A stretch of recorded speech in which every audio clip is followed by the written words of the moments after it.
there's been a virtual explosion in interest around the world in various forms of bilingual or multilingual education. In Canada, it started in 1965, but there the motivation was largely around issues of official bilingualism, national cohesion around language and culture. But now it's really much more complex and varied. One of the main incentives for interest in bilingual education is really globalization, that the world is much more interconnected than it ever has been. Young people are going to school, graduating from school, and they're coming out to a world which is communicating with one another face-to-face on the internet, in business, during travel. So it's becoming increasingly the norm for people to know other languages. It's not enough to know mathematics and science and so on. It's becoming really a fundamental skill, not unlike numeracy and literacy. Yes, that's right. More and more, simply, for instance, in countries, in European countries, knowledge of English is simply considered a basic skill. And one of the challenges that students are facing is that when they go to job interviews even, is that people are just assuming that they have the English skills, and in fact they're looking for that third language. And part of the European Union's policy, indeed, is mother tongue +2. And in contexts like North America, even though English is the dominant language, and that's the majority language within those communities, there are other important world languages that are spoken by significant minorities in those countries. French in Canada, Spanish in the United States. Portuguese. So that's right, bilingual education then is a way of not only connecting with the world, but also connecting with your neighbors. And increasingly parents are enthusiastic about doing that. Mm-hmm. So in the United States and elsewhere in the world, there are Chinese English programs, there are Japanese English programs, there are Korean English programs. I think one of the key realizations that some people are coming to now is that English is not enough.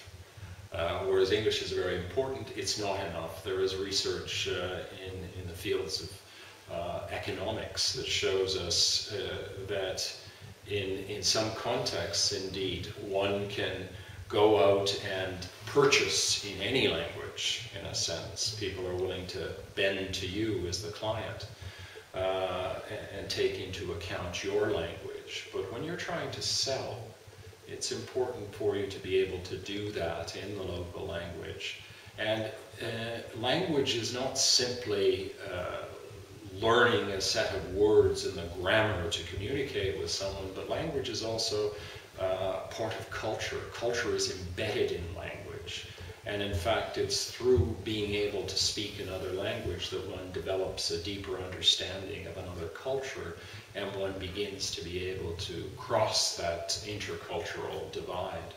There's estimates that there are more second language speakers of English than there are native speakers of English, and I think this is really, really important because it tells us two really important facts about the modern world. One is that English is in fact a global language, because when you add up the native speakers in the second language and third language speakers of English, this is a lot of people.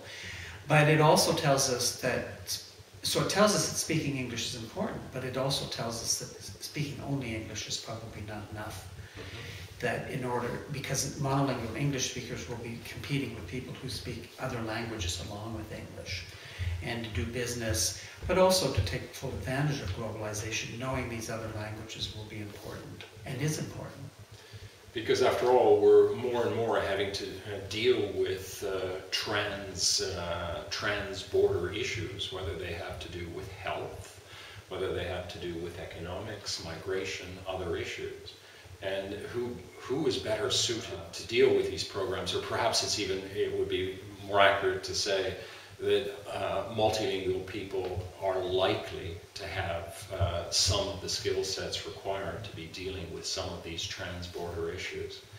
So globalization is definitely a force, but there are also other forces. And I think one important one is the need for social cohesion, for national stability.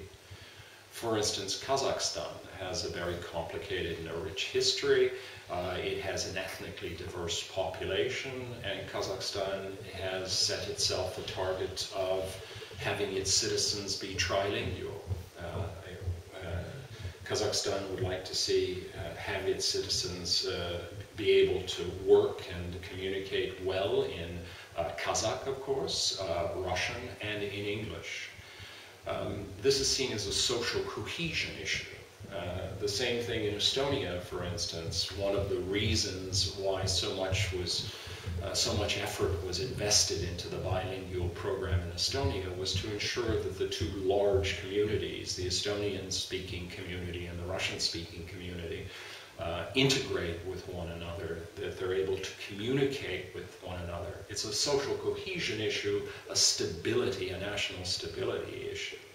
Well, and this issue has also given rise to more and more immersion programs in indigenous languages. The South American case study is a good example, but it can be found in lots of countries in Africa where there are lots of local languages, and increasingly people are calling for more recognition and respect for those languages.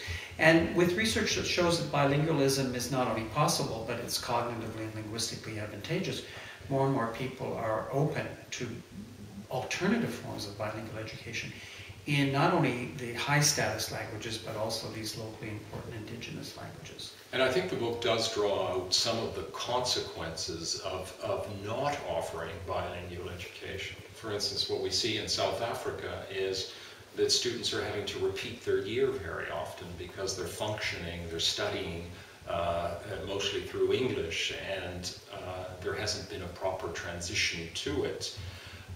So those repeater costs are actually very high. So these things need to be factored into the cost formula. And what seems to be coming out of this is that bilingual education, in fact, is not more expensive. There may be some initial upfront costs involved with it, but if one thinks strategically, it makes a lot of sense. And plus, purely from a rights perspective, it's also very important. In Canada and the United States as well, there are heritage programs.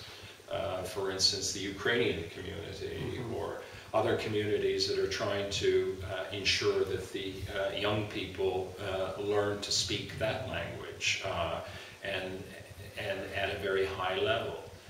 So bilingual education really seems to be taking off across the world, and there are quite a few challenges that are involved with that. I mean, one of them is simply a shortage of teachers.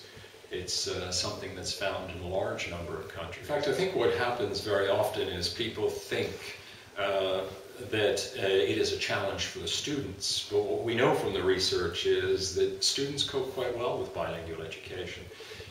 Even students who haven't been high achievers seem to perform quite well in bilingual education. The big challenge is for the adults. The big challenge is for the politicians, for the teachers, for the school head teachers, for school principals, for local education authorities. Those are the people for whom it's a real challenge. And I think what the book does is it gives some of the evidence they need to better understand bilingual and trilingual programs, and it provides information about steps that can be taken, forces, mechanisms, counterweights that need to be taken into account if one chooses to develop one of these programs.